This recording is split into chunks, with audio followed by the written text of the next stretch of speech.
रात के सन्नाटे में जहां दुनिया सो जाती है, चारों तरफ सन्नाटा छाया होता है।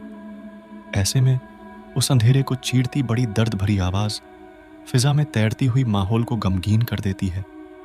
बहुत ही भरी आवाज में गाया यह गीत सोते हुए लोगों को जगा देता है और जो अभी भी जाग रहे होते हैं उनके दिल को तड़पा देता है। आवाज बहुत दर्द भरी है, इसमें कोई संदेह नहीं है, लेकिन बहुत खौफनाक भी है, यह भी सही है। इस आवाज को सब पहचानते हैं। करुण स्वर गाने वाले के लिए है, लेकिन सुनने वाले के लिए मौत का परवाना है। यह गीत गूंजता है, तब गलियों में एक साया निकलता है। जो एक औरत का है धीरे धीरे चलती हुई वह सुनसान गली में जाती है। सफेद कपड़ों में होती है, कमर तक खुले हुए उसके बाल झूल रहे होते हैं और धीरे धीरे जाकर किसी खास दरवाजे पर रुक जाती है। बड़ी मधुर आवाज में बुलाती है और निकलने वाले को अपने साथ ले जाती है। फिर वह जाने वाला लौटकर नहीं आता है। आती है तो उसकी मौत की खबर। वो इंतकाम में सुलगती हुई एक आत्मा है जो किसी खास मकसद से ही लोगों को मार रही है। वह एक खौफनाक चुड़ैल है, लेकिन सोचने वाली बात है कि मैं कि वह लड़कियों या औरतों के साथ ऐसा नहीं करती। उसका शिकार सिर्फ मर्द ही बनते हैं। वह केवल मर्दों के साथ ही ऐसा करती है। तो उन्हीं के साथ ऐसा क्यों करती है? ऐसा क्या हुआ उसके साथ ऐसा क्यों कर रही है? पूरे शहर में आतंक फैला हुआ है। लोग कहते हैं कि उसका एक मिशन है। उसका क्या मिशन है ये किसी को नहीं पता। हर कोई डरा हुआ है, हर जगह खौफ पसरा हुआ है। क्या पता कौन सी गली में दस्तक हो और उसकी मौत उसे खींच कर ले जाए। क्या पता आने वाले कल में किसकी बारी है।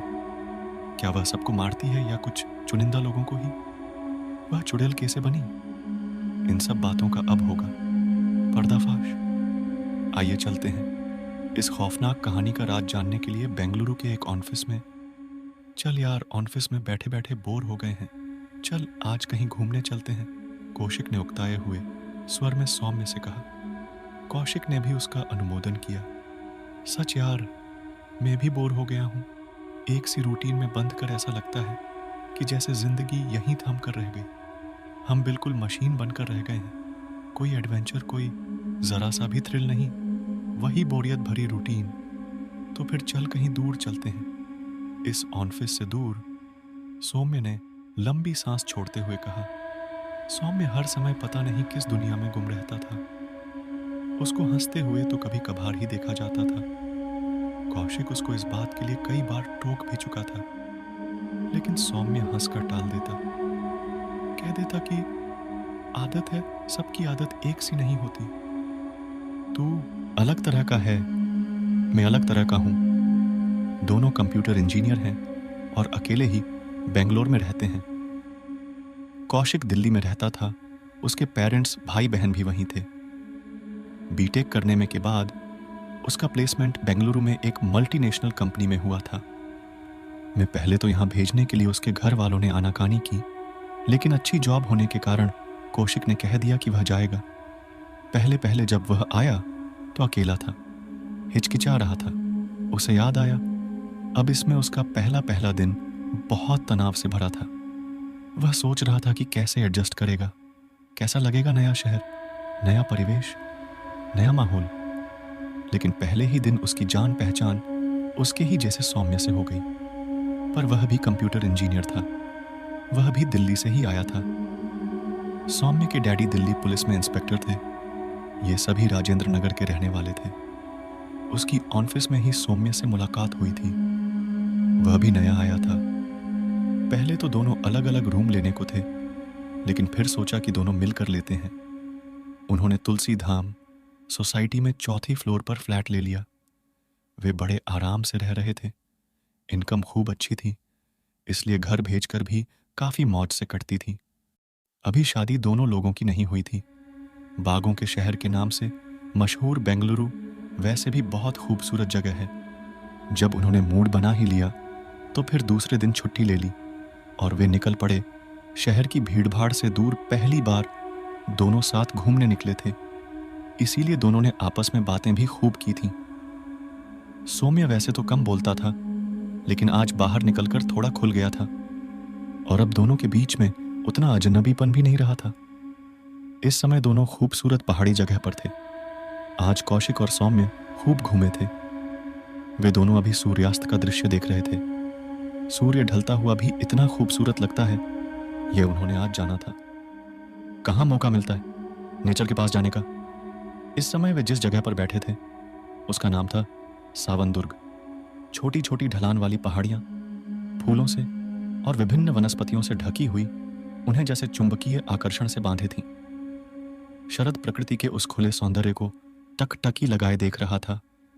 ऐसे ही समय में अचानक कौशिक के मन में एक सवाल आया। यार, एक बात पूछना चाहता हूं। क्या? सौम्य ने प्रश्नवाचक नजर उठाकर कौशिक के चेहरे पर टिका दी। यही कि तूने अपनी लाइफ के बारे में क्या सोचा है? कौशिक मजाक मजाक में उसके बारे में जानना चाहता था कि आखिर क्या बात है जो यह इतना उदास रहता है। कुछ तो बात है ही। मैंने कुछ भी नहीं सोचा, सौम्य ने उदास स्वर में कहा। तो एक बात बता यार कुरेदा, तू इतना उदास क्यों रहता है? कौशिक ने उसको कुछ नहीं, बस ऐसे ही। सौम्य अभी इतना खुलने को तैयार नहीं था। अच्छा बता, मुझसे मत छिपा। क्या तेरा कहीं कुछ चक्कर वक्कर तो नहीं था? अगर ऐसा हो तो भी मामला सब सेटल हो सकता है। तो तू जॉब कर रहा है, अब तू तो खाली भी नहीं है, या तुझे कोई धोखा देकर चला गया जो तू ऐसे मुंह बिसूरता रहता है? कौशिक भी जैसे आज उसके बारे में सब कुछ जान लेने की ठाने हुए था और वह सौम्य को छोड़ ही नहीं रहा था। कुछ भी नहीं यार, कुछ नहीं। सौम्य छोटी छोटी कंकड़ियों को दूर फेंकते हुए बोला। तू अपने बारे में बता। मैं अपने बारे में क्या बताऊं? कौशिक बोला। मैं तो जरा शायराना अंदाज का हूं। अभी तक मेरे मन की गर्लफ्रेंड भी तो नहीं मिली। आज के इस युग में मजाक में भी कोई कहे कि मेरी कोई गर्लफ्रेंड अभी तक नहीं रही है तो बोल, कौन मानेगा? तू तो जैसे विश्वामित्र है। अब सौम्य को हंसी आ गई थी। 11। नहीं सच्ची यार, अपने कान पकड़ते हुए कौशिक ने कहा। तौबा तौबा, मैं कभी फ्लर्ट करने के मामलों में नहीं रहा। मेरी तो इमेज अच्छी रही है। हो और क्या कुछ अंदर से ऐसी बात रहती है कि मैं लड़कियों को फ्लर्ट नहीं कर पाता। मैं सोचता हूं कि जिससे भी मेरा रिश्ता जुड़े वह सच्चे दिल का हो, वह मेरी बातों को समझे। आई मीन बिन कहे मेरी बातों को समझ जाए। ऐसा हो कि उसके संबंधों में कोई स्वार्थ ना हो। अरे, यह तू कौन से जमाने की बात कर रहा है? आजकल ऐसा है कहां? सौम्य उसकी बात को काट कर बोला। छोटी सी जिंदगी होती है, उसे जी भर कर जीना चाहिए। हर पल बस बेफिक्री का हो। है ही क्या जिंदगी में? आज है कल ऊपर चले जाना है। उसके लिए इतना दिमाग पर बोझ क्या लेना? सौम्य ने अपनी फिलॉसफी झाड़ी। वह बिल्कुल ऐसा ही हो जैसा मैं सोचा करता हूं। खूबसूरत हो, बिल्कुल मेरी कविताओं की तरह, मेरी शायरी की तरह। बस तब तो हो गया तेरा इश्क और मिल गया तुझे तेरा महबूब। तू सारी जिंदगी हवाई किले बनाने में ही गुजारेगा।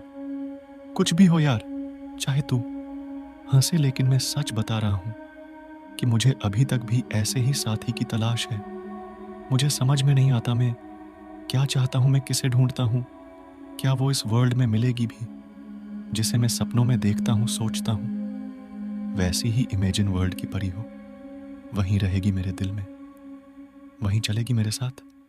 बस यार, इसी वजह से आज तक मैं अकेला हूं। मेरी फितरत ऐसी नहीं है कि लड़कियों से खेलो और फिर उन्हें छोड़कर दूसरे की तलाश में चल दो।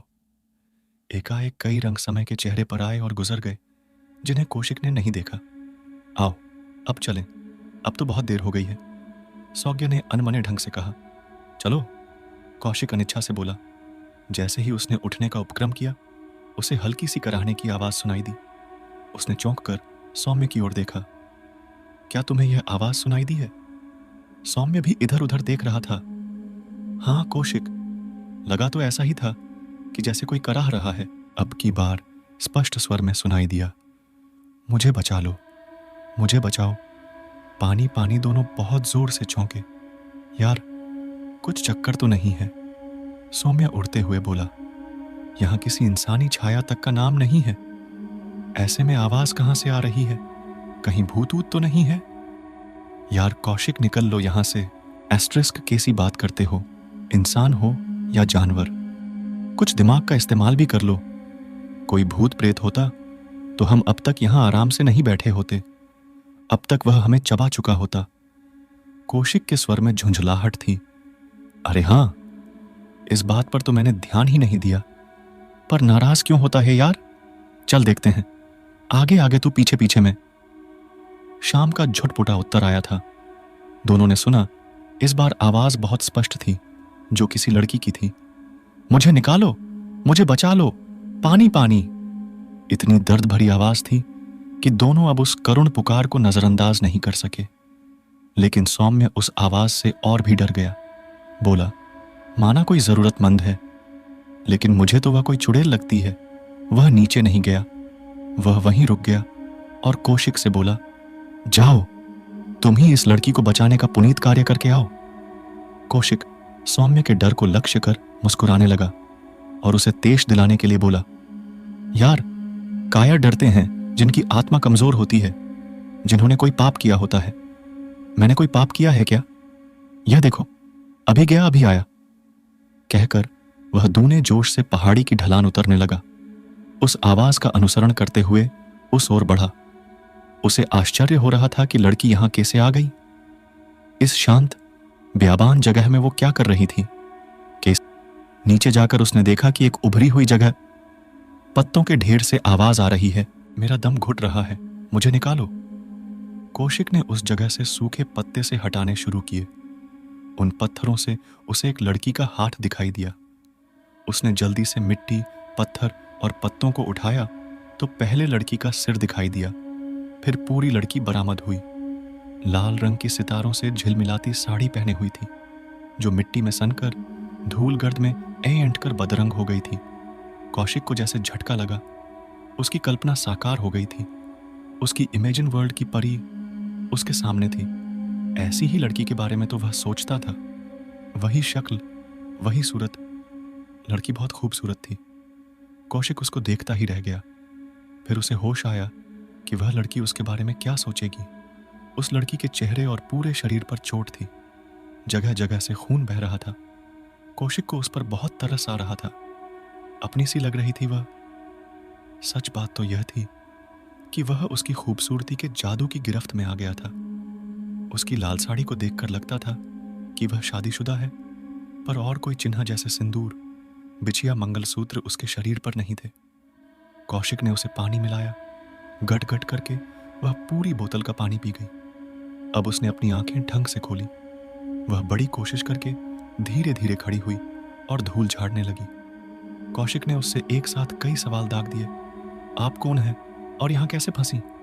क्या आपको किसी ने चोट पहुंचाई है या कोई दुर्घटना हुई है? अरे रुकिए, रुकिए। वह हंसी। उसकी हंसी भी भुवन मोहिनी थी।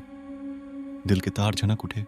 धूल, चोट के निशान, खून लगा होने पर भी जो चेहरा हंसता हुआ कीचड़ में कमल की तरह सुंदर लगता है, वह स्वस्थ होने पर और श्रृंगार करने पर कितना सुंदर होगा। वह उसकी सुंदरता पर हैरान था या कोई और बात थी जो वह उसकी गिरफ्त में जकड़ रहा था। कुछ ऐसा था उस लड़की में। कहाँ खो गए? मैं यहां घूमने आई थी। अकेले ही घूमने निकल जाती हूँ। मुझे प्रकृति के नज़ारे देखना बहुत अच्छा लगता है। अब वह लड़की कौशिक को बता रही थी। मैं वहां पहाड़ी पर खड़ी खड़ी अपनी सेल्फी ले रही थी। तभी अचानक आंधी आई और उस आंधी में मैं अपना संतुलन कायम नहीं रख पाई और लुढ़कती हुई यहां आकर गिरी। ऊपर से लुढ़कते हुए पत्थर आकर गिरे। उन पत्थरों ने और पत्तों ने मुझे ढक लिया। मैं तो तुरंत ही बेहोश हो गई थी। पता नहीं कब तक बेहोश रही। जब होश आया तो मैंने मदद के लिए पुकारा और आप चले आए। इतना कहकर उसने जो कृतज्ञ नजर कौशिक पर डाली तो कौशिक निहाल हो गया। चलिए, आपको आपके घर पहुंचा दूं। आप घायल हैं, अकेले नहीं जा पाएंगी। मेरा घर? उसकी बड़ी बड़ी आंखों में उदासी तेर आई। मेरा घर कोई नहीं है। अनाथ हूं। अनाथ आश्रम में पली बढ़ी हूं और फिर मैं एक स्कूल में पढ़ाने लगी थी। मैं एक बार बीमार हो गई। इसकी वजह से कई दिन तक स्कूल नहीं जा पाई और तब स्कूल से मुझे निकाल दिया गया। मैं अलग कमरा लेकर रहती थी। किराया नहीं दे पाई तो उसने भी मुझे निकाल दिया। मुझ अकेली लड़की पर उसकी नीयत ही खराब थी। इसीलिए मैंने उसका घर छोड़ने में ही भलाई समझी। आप मुझे अपने यहां ले चलिए। आपका काम कर दिया करूंगी। खाना, झाड़ पोछा सब करूंगी। Like, comment, and subscribe.